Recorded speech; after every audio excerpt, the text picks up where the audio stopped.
Hello dear student. Last जो lectures थे उनमें हमने देखा था माइक्रो ऑर्गेनिज्म की कैटेगरी क्या क्या होती है, और उसमें हमने वायरस को भी देखा था, वायरस के बारे में भी पढ़ा था।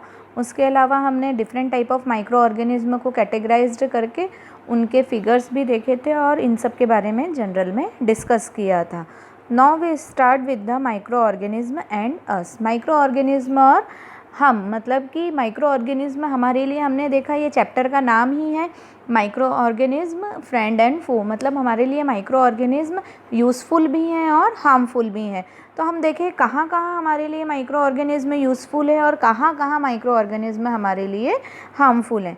Micro organism plays an important role in our lives. हमारी लाइफ में माइक्रो ऑर्गेनिज्म बहुत इंपॉर्टेंट रोल प्ले करते हैं। Some of them are beneficial in many ways where some others are harmful and causes disease। अब देखिए कुछ micro organism हमारे लिए बहुत ज़्यादा यूज़फुल हैं, फ़ायदेमंद होते हैं, है ना, और कुछ जो हैं वो हमारे लिए हार्मफुल होते हैं और डिज़ीज़ कॉज करते हैं। डिफरेंट टाइप ऑफ जो डिज़ीज़ होती है वो माइक्रो ऑर्गेनिज्म के थ्रू कॉज की जाती है। तो सबसे पहले हम स्टार्ट कर रहे हैं फ्रेंडली माइक्रो ऑर्गेनिज्म को, कि कौन कौन से माइक्रो ऑर्गेनिज्म हमारे लिए यूज़फुल हैं। Microorganism are used for various purposes. They are used in the preparation of curd, bread and cake. Microorganism अलग अलग कामों में यूज़ किए जाते हैं। इनका यूज़ जो है वो कर्ड फॉर्मेशन में, कर्ड जो बनता है आपको पता होगा, जब भी कर्ड प्रिपेयर किया जाता है तो उसमें थोड़ा सा कर्ड ज़रूर डाला जाता है, और वो इसीलिए क्योंकि उसमें जो बैक्टीरिया होता है ना, वो जो है वो क्या करता है, कर्ड फॉर्मेशन करता है। तो उसको हम करके और ढक के रख देते हैं ताकि उसकी ग्रोथ जो है वो अच्छे से हो सके। ठीक है। उसके बाद ब्रेड के फॉर्मेशन में भी फंगस का यूज़ किया, मतलब ईस्ट का यूज़ किया जाता है, सॉरी फंजाई नहीं, ईस्ट का यूज़ किया जाता है केक में भी। तो इस तरह से माइक्रो ऑर्गेनिज्म जो है वो यूज़ किए जाते हैं। They are also used in cleaning up of the environment. देखिए ये क्या करते हैं, एनवायरनमेंट को क्लीन भी करते हैं। किस तरह से एनवायरनमेंट को क्लीन करेंगे, हम देखते हैं कि हमारे आसपास जितना भी ऑर्गेनिक वेस्ट है, फिर वो चाहे और वेजिटेबल पील्स हो, सब्जी के टुकड़े हो, है ना, रिमेन्स ऑफ एनिमल्स हो, एनिमल्स मर जाते हैं, पड़े रहते हैं रोड साइड पे, फीसेस मतलब कि जो वेस्ट मटेरियल बॉडी से बाहर निकलता है, are broken down into a harmless and usable substance by the bacteria. इन पे क्या करते हैं, बैक्टीरिया जो होते हैं वो रिएक्शन करके इनको स्मॉल पार्टिकल्स में, मतलब छोटे कंपाउंड में डिकम्पोज कर देते हैं, और फिर ये क्या करते हैं, वापस एनवायरनमेंट में मिक्स हो जाते हैं और यूज़फुल हो जाते हैं। Recall that bacteria are also used in the preparation of medicine. Bacteria जो है वो मेडिसिन में भी यूज़ होता है। अभी हम इन सब के बारे में डिटेल में भी देखेंगे। In agriculture they are also used to increase soil fertility by nitrogen fixation. Agriculture में भी इनका यूज़ किया जाता है। किस तरह से, नाइट्रोजन फिक्सेशन जो बैक्टीरिया होते हैं, नाइट्रोजोमोनास है ना, तो ये क्या करते हैं, राइजोबियम नाइट्रोजन फिक्स करते हैं और उस जो सॉइल है उसकी फर्टिलिटी को इंक्रीज करते हैं। अब हम देखें सबसे पहले तो किस तरह से कर्ड एंड ब्रेड फॉर्मेशन में इसका यूज़ किया जाता है, making of curd and bread. तो देखिए यदि हम देखें तो हमने ये क्लास 7th में पढ़ा था कि मिल्क है जो वो ही कर्ड में कन्वर्ट होता है, किसके थ्रू, बैक्टीरिया के थ्रू। तो कर्ड जो है डिफरेंट माइक्रो ऑर्गेनिज्म होते हैं उसमें। Of these the bacterium Lactobacillus promote the formation of curd. ये याद रखिएगा कौन सा माइक्रो ऑर्गेनिज्म जो है कर्ड फॉर्मेशन कर रहा है, लैक्टोबैसिलस। लैक्टोबैसिलस जो होता है उसके थ्रू कर्ड फॉर्मेशन होता है। बेसिकली जो कर्ड फॉर्मेशन होता है वो किसके थ्रू हो रहा है, लैक्टोबैसिलस के through. It multiplies in milk and converts it into a curd.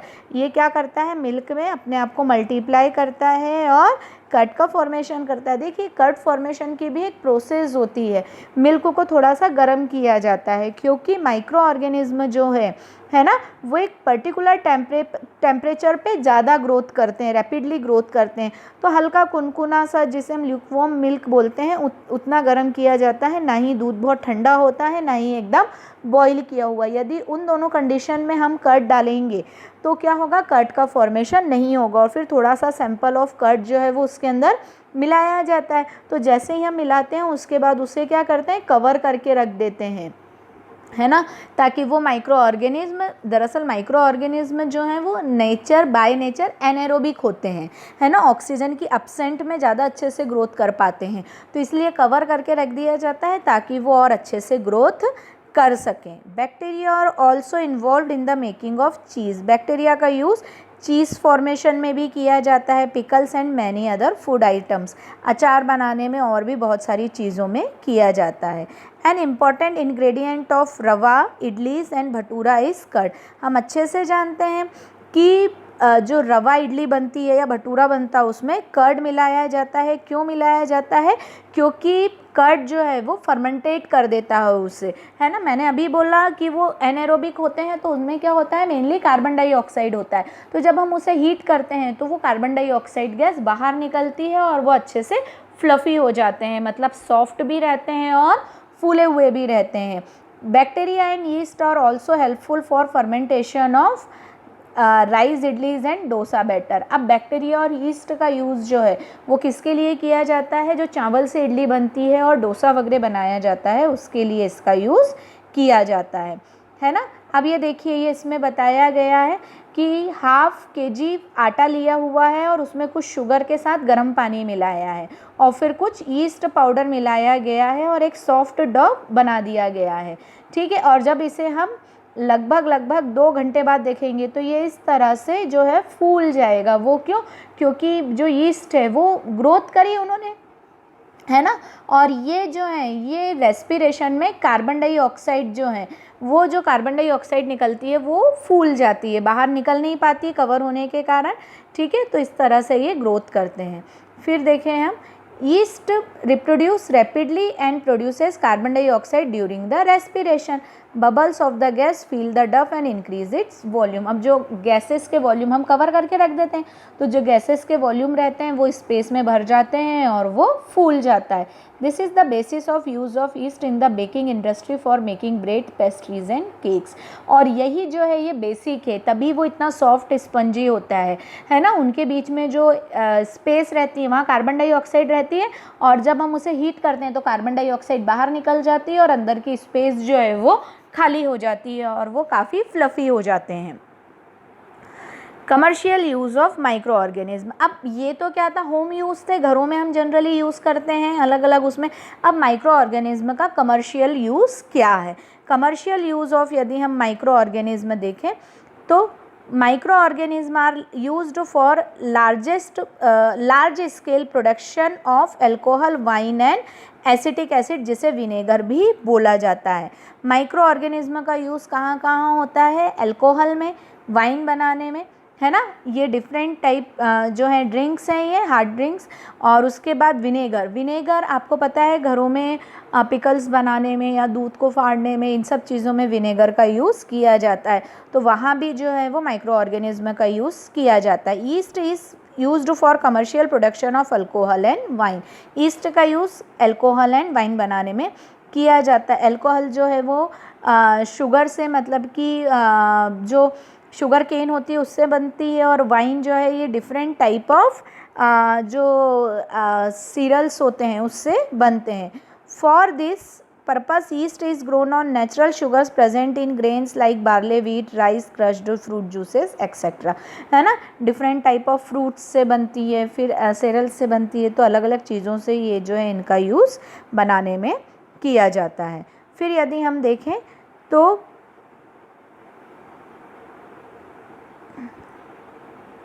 Fermentation क्या होता है ना। तो फर्मेंटेशन क्या होता है? The process of make sugar into alcohol is known as the fermentation.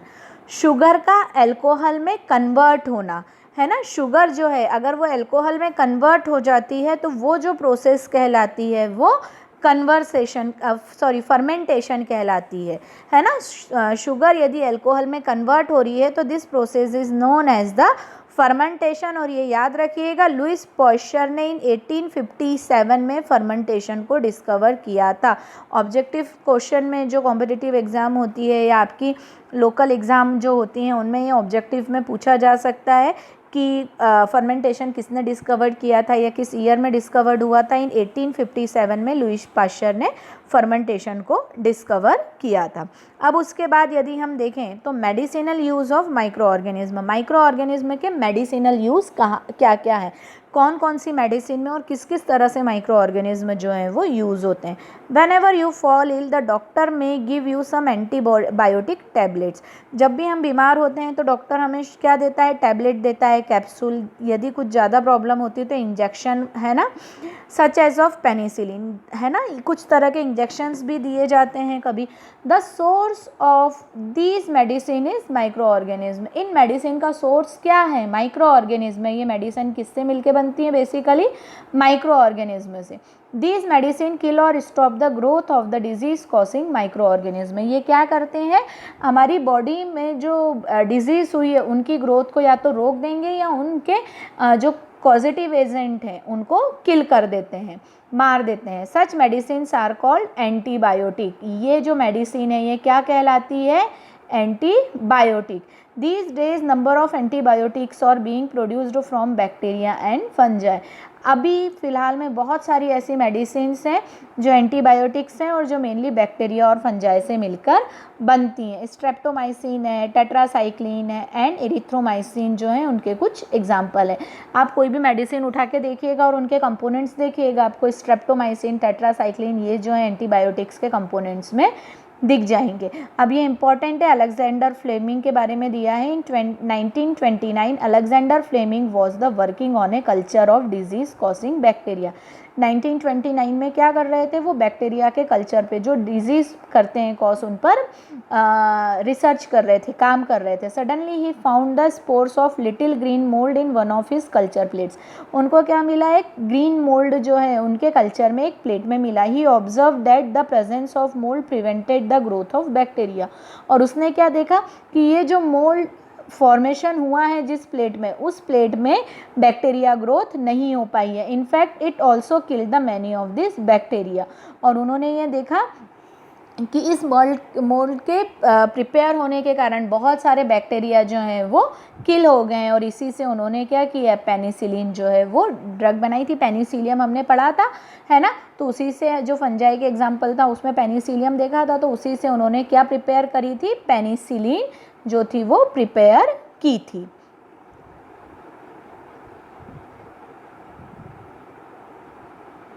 हमने देखा ये जो है कॉमनली स्ट्रेप्टोमाइसिन थे, टेट्रासाइक्लिन थे, these are the commonly known antibiotics जो कि फंजाई और बैक्टीरिया से बनाए जाते हैं। अब the antibiotics are manufactured by the growing specific microorganism and are use to cure a variety of disease. अभी हमने देखा जैसे पेनिसिलियम से, it is type of fungi, एक पर्टिकुलर टाइप की जो एंटीबायोटिक बनी वो पेनिसिलिन बनी। इस तरह से डिफरेंट टाइप के माइक्रो ऑर्गेनिज्म से अलग अलग तरह के एंटीबायोटिक्स का फॉर्मेशन किया जाता है जो कि बहुत सारी डिजीज़ को क्योर करने में हेल्प करती है। Antibiotics are even mixed with the feed of livestock and poultry to check microbial infection in animals. अब ये जो एंटीबायोटिक्स है ये लाइव स्टॉक मतलब जो हम पालतू जानवर वगैरह होते हैं और जो पोल्ट्री एनिमल्स होते हैं उनको भी खाने में दी जाती है ताकि उनमें कोई इन्फेक्शन वगैरह है वो पता लग जाता है। ठीक है, they are also used to control many plant diseases. ये बहुत सारे प्लांट डिजीज़ को भी कंट्रोल करती है। डिफरेंट टाइप ऑफ जो प्लांट डिजीज़ होते हैं उनको भी कंट्रोल करने का काम करती हैं। ठीक है, अब इसके बाद ये इम्पॉर्टेंट है कि it is important to remember that the antibiotic should be taken only on the advice of a qualified doctor। कभी भी अपने मन से कोई भी दवाई नहीं लेनी चाहिए जब तक डॉक्टर प्रिस्क्राइब नहीं करे, फिर वो चाहे नॉर्मल कफ एंड कोल्ड क्यों ना हो। जब तक डॉक्टर प्रिस्क्राइब नहीं करे हमें मन से कोई भी दवाई नहीं लेनी चाहिए। ऐसा नहीं करना चाहिए अरे घर में एक को सर्दी खांसी हुई, उसने डॉक्टर को दिखाया, फीवर आया तो दिखाया, उसकी लगी, हमको भी हुआ तो हमने भी वो ले ली। नहीं, ऐसा नहीं होना चाहिए क्योंकि सिम्टम्स सिमिलर हो सकते हैं पर कॉजेटिव एजेंट डिफरेंट हो सकते हैं। बहुत सारी डिजीज़ के सिम्टम्स जो होते हैं वो सिमिलर होते हैं, है ना, इसीलिए कभी भी एक दूसरे की मेडिसिन नहीं लेनी चाहिए। Also you must complete the course of prescribed by the doctor, और जो डॉक्टर ने जो भी मेडिसिन लिखी है 3 दिन 5 दिन 7 दिन है ना, 3 डेज़ 5 डेज़ 7 डेज़ अलग अलग डे जो है वो कोर्स होता है मेडिसिन का, वो हमें पूरा कंप्लीट करना चाहिए। If you take antibiotics when not needed or in wrong doses, है ना, it may make the drug less effective when you might need it in future. कभी भी क्या होना चाहिए, जब एंटीबायोटिक की ज़रूरत नहीं हो तब हमें नहीं खाना चाहिए, मतलब नॉर्मल उसमें नहीं लेना चाहिए। क्यों? क्योंकि ये क्या करती है, फिर जब फ्यूचर में हमें ड्रग की ज़रूरत पड़े तो उसके इफेक्ट को लेस कर देती है। ऑल्सो एंटीबायोटिक टेकन अननेसेसरी में kill the beneficial bacteria in the body. ये क्या करती है, एंटीबायोटिक्स हमारी बॉडी के जो यूज़फुल बैक्टीरिया उनको भी किल कर देती है ना। तो इसीलिए हमको जनरल में नहीं लेना चाहिए जब तक डॉक्टर प्रिस्क्राइब नहीं करें। Antibiotics however are not effective against cold and flu as these are the caused by the virus. अब ये बहुत इंपॉर्टेंट चीज़ है, एंटीबायोटिक कभी भी वायरल डिजीज़ पर इफेक्टिव नहीं होती है। It is only effective on the bacterial disease.